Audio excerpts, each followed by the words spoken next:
Over the past 20 years, Chapman University has been on a remarkable trajectory to national prominence.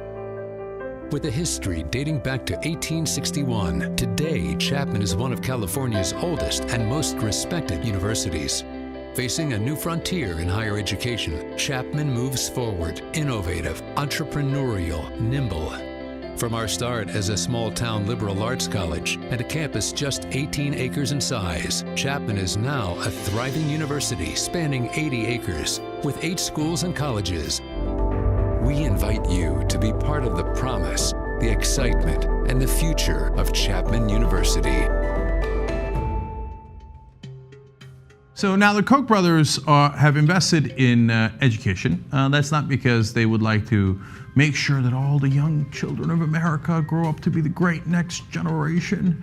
No, they would like to push out their libertarian ideology. We talk about the flood of money coming in from the billionaire class into the political process. It's important to talk about the Koch brothers.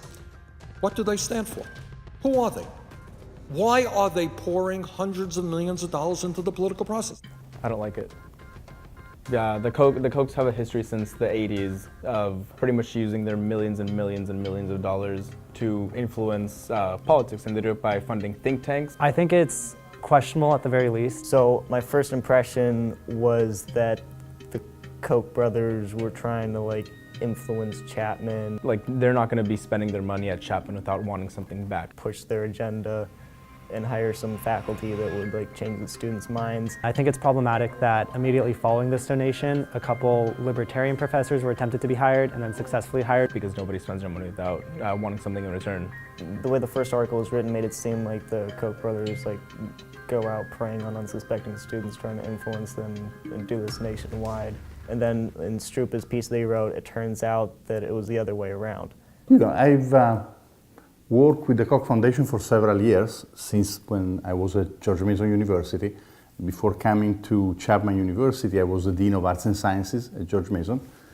And at that time was when I met, I think he was the vice president of the foundation, when we asked him for support to hire a very big group of economists, one of which was Vernon Smith. At Chapman University in California, this cycle is studied by Vernon Smith. A lot of economists do not like the idea of bubbles because they're so hard to understand. In this experiment, Smith wants to see what happens when students compete to earn money on a simulated trading floor. Participating in a trading experiment? The foundation kept helping us, supporting his work and the research that his colleagues were doing.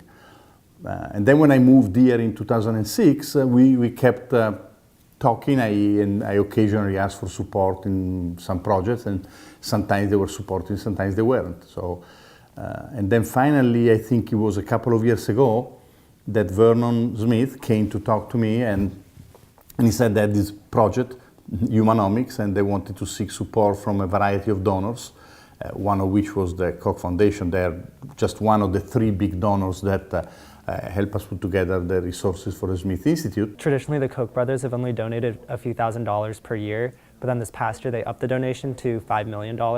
Basically, they introduced a course called Humanomics, and then there was and students wanted more of it, so they got more and more Humanomics courses.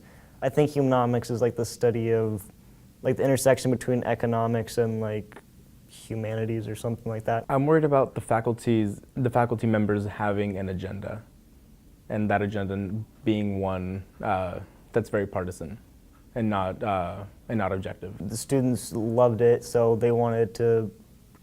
Chapman wanted to put more funding into this, so they approached the Koch brothers, and the Koch brothers essentially they loved it, so they gave them funding, and it sounds like they suggested some professors.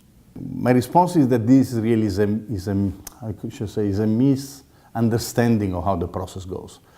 So what I tried to explain both in the original article and then in my response yesterday is that it is a problem if, let's say you are the foundation, you call me and you say, Daniele, we have $2 million and we'd like to give you $2 million for you to hire so-and-so. Or we have $2 million, and we'd like to give them to you for you to show that these progressive policy is problematic. That would be a problem. That would be something I would consider unethical, and the university would never take that money. Strupa really cleared up a lot of things in his new article. Personally, I think it'd be better if they were to be a little bit more open about the decision. I know Strupa said that he announced it in when they received it a few months ago, but I would have liked to see a bigger statement about it and a bigger, at least verbiage to kind of declare that they are against these ideals. They are against the Koch brothers influencing the curriculum, and rather they're more on the side of academic freedom. We don't take money when they tell us what we have to discover. And that this donation is purely to fund whatever institute it may be funding, but it won't be affecting the hiring of professors and things like that. I think Strupa cleared up a lot of questions. The only one I still have really is where exactly the 2 recommended professors came from and like how much the Koch brothers were pushing those 2.